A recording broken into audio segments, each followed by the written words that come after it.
Lieben, schön, dass ihr auf meinen Kanal gefunden habt. Ich habe heute für euch wieder ein neues Video. Es ist wieder ein Mordfall-Video, da die wirklich sehr, sehr nachgefragt sind bei euch. Falls ihr irgendwelche Videowünsche oder Vorschläge habt, könnt ihr mir mal gerne unten in die Kommentare schreiben oder mir eine Privatnachricht auf Instagram schicken. Da bin ich so ziemlich am aktivsten von all meinen Social Medias. Und ich würde sagen, wir fangen jetzt einfach direkt an mit dem Video. Los geht's!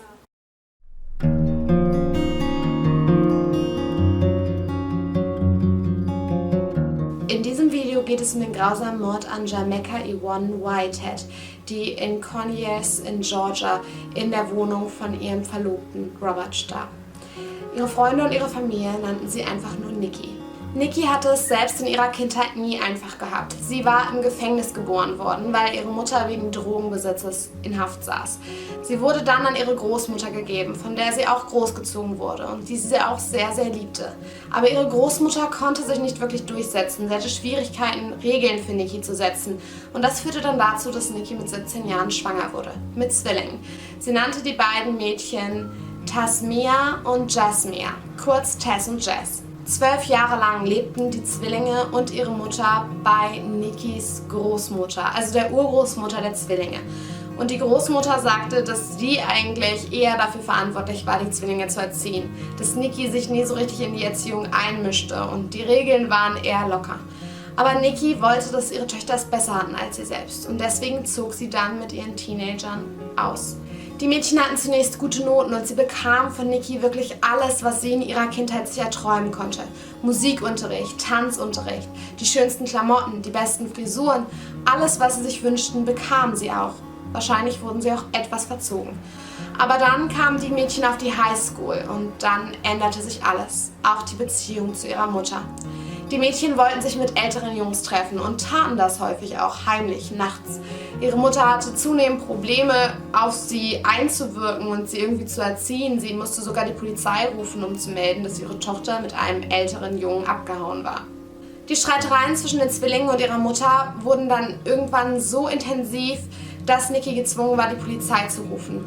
Die Mädchen sagten der Polizistin, sie würden zu ihrer Großmutter wollen, sie würden nicht mehr bei ihrer Mutter leben wollen und es wäre einfach nicht mehr auszuhalten. Die Polizistin hatte aber keine Handhabe, da irgendwie dazwischen zu gehen und ging dann aus dem Haus. Sie blieb aber noch eine Weile im Wagen vor der Tür stehen. 2 bis 3 Minuten, nachdem die Polizistin das Haus verlassen hatte, hörte sie wieder Schreie im Haus. Nikki kam aus dem Haus gerannt auf das Polizeiauto zu. Sie war von ihren beiden Töchtern, kurz nachdem die Polizei gegangen war, attackiert worden und zusammengeschlagen worden.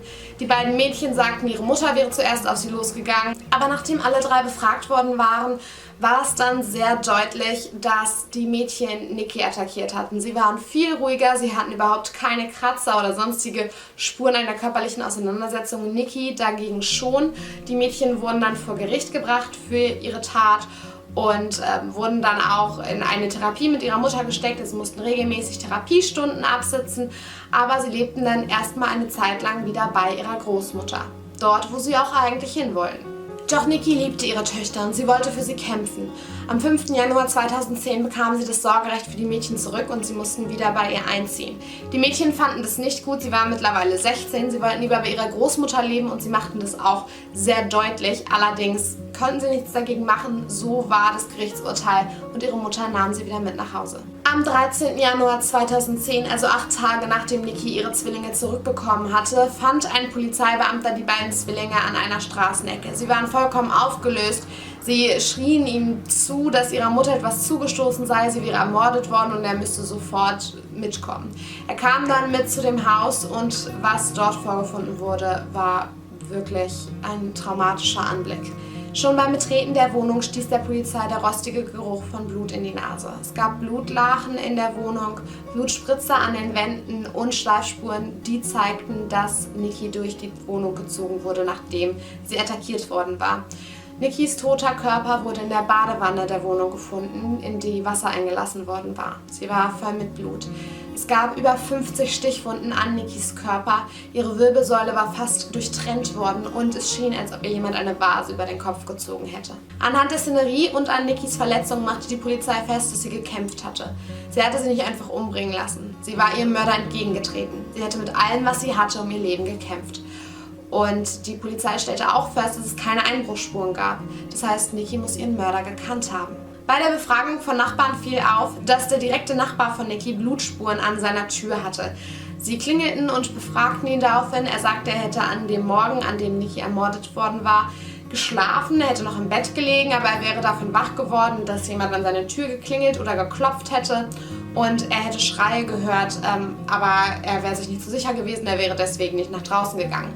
Die Polizei stellte dann fest, dass es eine Überwachungskamera vor seinem Haus gab und sie ließen sich auch das Material davon zeigen. Allerdings war die Kamera so eingestellt, dass man den Bereich, in dem Nikki gewesen wäre, nicht hätte sehen können. Nikki hatte mit einem Mann namens Robert zusammengelebt. Er war ihr Verlobter und er war der erste Verdächtige. Die Polizei versuchte ihn zu erreichen. Er war LKW-Fahrer und deswegen konnten sie ihn erst ungefähr 24 Stunden nach dem Mord erreichen. Er war vorher einfach nicht dran gegangen und er war anscheinend total geschockt darüber, dass seine Verlobte gestorben war. Die Polizei ließ sich dann die GPS-Daten von seinem LKW geben und stellte fest, dass er tatsächlich zu der Zeit des Mordes in Indiana gewesen war. Außerdem stellten sie fest, dass er zum Zeitpunkt des Mordes an einer Tankstelle war und es gibt Überwachungskameras, die zeigen, dass es wirklich Robert war, der dort war und nicht jemand anderes für ihn den LKW gefahren hatte. Das hieß, dass er ausschied und er war nicht der Mörder. Doch im Gespräch mit den Zwillingen kam dann heraus, dass Nikki noch einen anderen heimlichen Freund hatte, Joe Carter. Und der war natürlich der naheliegende nächste Verdächtige. Die Zwillinge hatten gesagt, dass es Streitereien gegeben hatte, sowohl zwischen Robert und Nikki als auch zwischen Joe und Nikki, eben wegen dieser Dreiecksbeziehung. Nikki hätte am Abend zuvor mit Joe am Telefon gestritten und hätte ihm gesagt, er dürfte auf gar keinen Fall zum Haus kommen, weil Robert ihn dann sehen könnte. Nachdem Joe dann ausfindig gemacht worden war, fragte man ihn über sein Verhältnis zu Nikki. Man unterrichtete ihn auch von ihrem Tod. Er sagte, er hätte am Abend vor der Tat mit Nikki Schluss gemacht in seinem Apartment. Überwachungskameras belegten das auch, dass sie sich an diesem Abend in seinem Apartment befunden hatte und auch wieder gegangen war. Allerdings bedeutete das natürlich nicht, dass er sie nicht am nächsten Tag hätte umbringen können.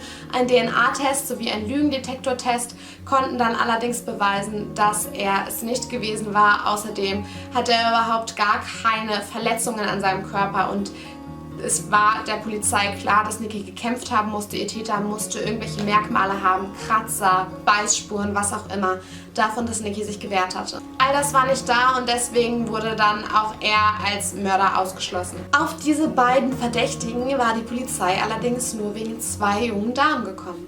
Wegen der Zwillinge.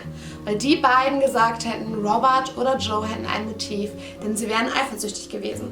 Was also war mit den Zwillingen gewesen an dem Morgen? Wo waren sie, als ihre Mutter gestorben war? Die Mädchen sagen, sie wären um 7:30 Uhr aus dem Haus gegangen und sie hätten den Bus nehmen wollen von der Bushaltestelle, von der sie immer gefahren wären, zur Schule, aber sie hätten den Bus verpasst und wären deswegen zu Fuß zur Schule gegangen. Und dann allerdings recht pünktlich zur Schule gekommen, also wären um 8:30 Uhr allerspätestens in der Schule gewesen und hätten dann alle ihre Kurse belegt. Die Zwillinge waren in der Befragung sehr, sehr aufgelöst. Sie schaukelten vor und zurück, sie weinten sehr stark. Eine der Zwillinge biss sich in den Arm. Als die Polizisten sie dann davon abhielten und fragten, was sie da machte, sagte sie, sie würde das immer machen, wenn sie nervös wäre. Es wäre eine Art Tick von ihr. Die Polizisten fragen die Mädchen dann immer mehr Fragen über ihre Mutter. Und nach ihren Antworten wird immer deutlicher, dass sie nicht so ein gutes Verhältnis zu ihrer Mutter gehabt haben. Und das wussten die Polizisten ja schon, denn die Mädchen waren ja schon mehrfach auffällig gewesen mit ihrer Mutter und auch gewalttätig gewesen. Einer der Polizisten hatte aber starkes Mitleid mit den Zwillingen, weil sie so sehr weinten und so unglücklich schienen, obwohl eine Polizistin hinterher sagte, dass das Weinen ohne Tränen war, also einfach nur Schluchzen. Er hatte trotzdem Mitleid und er fragte sie, ob er irgendetwas für sie tun könnte, damit sie sich besser fühlen könnten. Und eine von den beiden fragte, ob sie nicht CSI gucken könnten. CSI, eine Fernsehsendung über Kriminalfälle. Er war daraufhin etwas geschockt, weil das normalerweise nicht etwas ist, nachdem Verwandte von ermordeten Personen fragen, kurz nachdem sie die Leiche gefunden haben, ob sie irgendeine Fernsehsendung gucken können. Die Polizei bat dann beide Mädchen, ihre Ärmel hochzukrempeln und ihre Handschuhe auszuziehen und beide hatten Kratzspuren an den Händen und an den Armen und eine von beiden, leider konnte durch meine Recherche nicht hervorgehen, welche von beiden, weil sich die Quellen da widersprechen, hatte eine Bisswunde am Arm. Und davon wurde dann ein Abdruck genommen, der später noch sehr relevant wurde. Auf die Frage hin, was das für Verletzungen seien und warum sie diese Kratzer hatten, sagten die Mädchen, sie hätten sich untereinander geprügelt. Die Polizei stieß im Laufe ihrer Ermittlungen auch auf Überwachungskameras an der nahegelegenen Tankstelle in der Nähe des Hauses, in dem die Mädchen mit ihrer Mutter gelebt hatten. Und sie fanden heraus, dass die Mädchen per Anhalter gefahren waren. Sie hatten dort einen Mann, der gerade sein Auto tankte, angesprochen und sich von ihm zur Schule fahren lassen. Und sie stellten dann auch fest, als sie sich die Überwachungskameras der Schule ansahen, dass die Mädchen erst um 11:20 an dem Morgen in der Schule gewesen waren und nicht, wie sie gesagt hatten, um 8:30. Als die Polizei die Mädchen damit konfrontierte, wurden sie sehr aggressiv und sehr herablassend. Sie wurden ausfallend und sie wollten sich nicht weiter mit den Polizisten unterhalten. All das war sehr auffällig, aber kein Grund für die Polizei, Tess und Jess weiter festzuhalten. Und deswegen ließen sie gehen. Sie wurden zu ihrer Großmutter geschickt und dort führten sie zunächst ein ganz normales Leben weiter. Sie konnten sogar zum Prom gehen. Die Polizei ging zurück ins Haus, um dort nach Beweisen gegen die Mädchen zu suchen. Und sie stellten fest, dass die beiden eine unglaubliche Fülle an Designerklamotten hatten, also wirklich sehr, sehr verzogen wurden von ihrer Mutter. Im Schrank fanden sie dann aber auch in einem Schuhkarton ein paar Schuhe, an denen Blutspuren zu finden waren. Und in den Schuh gestopft, in ein Taschentuch, fanden sie ein Büschel Haare. Das waren die Haare von Nikki Whitehead. Des Weiteren fanden sie ein Tagebuch, in dem die Zwillinge miteinander hin und her geschrieben hatten. Es gab 2 verschiedene Handschriften in dem Tagebuch, also eine schrieb immer der anderen und daraufhin wurde geantwortet. Und die Polizei fand heraus, dass die Mädchen sich schon in diesem Tagebuch darüber unterhalten hatten, dass sie ihre Mutter loswerden mussten. Dass sie es nicht mehr aushielten mit ihr und dass bald irgendetwas passieren müsste, damit sie ihre Mutter endlich loswürden. Es wurde dann auch ein Gebissabdruck bei Nikki genommen, der übereinstimmte mit der Bisswunde am Arm des Zwillings. Das heißt, Nikki hatte ihre Tochter gebissen, in Selbstverteidigung. Sie hatte auch Haare im Mund, die mit der DNA der Mädchen übereinstimmte. Das heißt, es gab jetzt auch handfeste Beweise gegen die Zwillinge. Am 21. Mai 2010, 4 Monate nach dem Mord an Nikki, wurden die Zwillinge dann verhaftet und des Mordes angeklagt. Im Polizeiauto, in das sie dann gesetzt wurden, gab es eine Audioaufnahme und auf der hört man, dass die beiden sehr aggressiv waren. Sie waren herablassend gegenüber den Polizisten und beleidigten diese sogar. Und eine von beiden sagte dann zu der anderen, "Bite marks, can you believe it?" Also Bisswunden, kannst du dir das vorstellen? Als ob sie verwundert wäre darüber, dass sie deswegen dran bekommen haben, wegen einer Bisswunde. Beide sagten zunächst, dass sie nicht schuldig waren. 2014 änderten sie ihre Aussage dann aber. Es gab einen Deal für die beiden. Dafür, dass sie sich dann bekannten, dass sie den Mord begangen hatten, bekamen sie dann eine geringere Strafe für Totschlag. Und sie gaben dann auch eine komplette Aussage darüber, was sie sagten, was in diesem Morgen passiert war. Sie sagten, sie hätten verschlafen, sie wären die Nacht davor bis 3 Uhr nachts wach gewesen und wären eben nicht rechtzeitig zur Schule aufgestanden. Es hätte einen Streit mit der Mutter gegeben. Sie hätten sich immer weiter gegenseitig hochgeschaukelt und ihre Mutter hätte am Ende eine Vase und ein Messer in der Hand gehalten und hätte sie damit bedroht. Die Mädchen wären daraufhin auf ihre Mutter losgegangen, hätten versucht, ihr das Messer aus der Hand zu nehmen.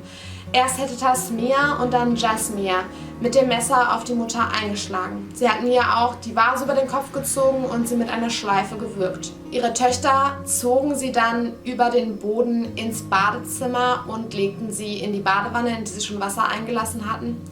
Die beiden sagen, dass sie dann zusahen, wie ihre Mutter langsam verblutete und diese hätte im Sterben zu ihnen gesagt: "Ich hasse euch und tötet mich jetzt oder ich werde euch töten." Sie sagen dann, dass ihre Mutter mehrfach mit dem Kopf unter Wasser ging und dass sie dann gewusst hätten, dass sie tot sei. Sie machten sich daraufhin sauber und verließen das Haus, um in die Schule zu gehen. Im Januar 2014 bekannte sich Tasmia dann des Totschlags für schuldig und bekam 30 Jahre im Gefängnis. Ihre Schwester hatte ihren Gerichtstermin am 7. Februar 2014, einen Monat nach ihrer Schwester, und bekannte sich auch des Totschlags für schuldig und bekam das gleiche Urteil wie ihre Schwester, 30 Jahre im Gefängnis. Die beiden sind in verschiedenen Gefängnissen untergebracht. Jasmia hat 2015 noch ihren Highschool-Abschluss im Gefängnis gemacht und war auch Abschiedsrednerin ihrer Klasse. Die Mutter von Nikki, Lydia, hat sich vor Gericht für die Zwillinge ausgesprochen. Sie sagte zwar, dass sie total unglücklich darüber sei, dass ihre Tochter gestorben war und dass sie unglaublich vermissen würde, aber dass sie den Zwillingen vergeben würde und dass sie immer noch über alles lieben würde. Dass die beiden in ein College gehören würden und nicht ins Gefängnis. Meine Recherchen haben ergeben, dass die Mädchen seit 2017 einen Antrag hätten stellen können, dass sie auf Bewährung freikommen. Allerdings habe ich nichts gefunden, dass die beiden jetzt tatsächlich rausgekommen sind. Tatsächlich sind sie auch gerade erst vor 4 Jahren verurteilt worden. Also was meint ihr dazu? Glaubt ihr, dass das Ganze gerechtfertigt ist? Hätten die beiden eine höhere Strafe kriegen sollen? Und wie steht ihr zu der Aussage der Großmutter? Findet ihr das verständlich, dass sie den beiden verziehen hat, oder findet ihr, sowas kann man einfach nicht verzeihen? Schreibt es mir gerne unten in die Kommentare. Wenn ihr dieses Video interessant fandet, danke an die liebe Zuschauerin, die mir vorgeschlagen hat, das zu sagen statt gefallen, weil ich finde gefallen bei Mordfällen immer sehr perfide. Also wenn euch das Video irgendwie interessiert hat und euer Interesse geweckt hat, dann lasst gerne einen Daumen nach oben da. Wenn ihr es noch nicht getan habt, würde ich mich sehr freuen, wenn ihr diesen Kanal abonniert, um kein Video mehr zu verpassen. Ich hoffe, wir hören und sehen uns alle im nächsten Video wieder. Macht's gut, bis dahin, ciao.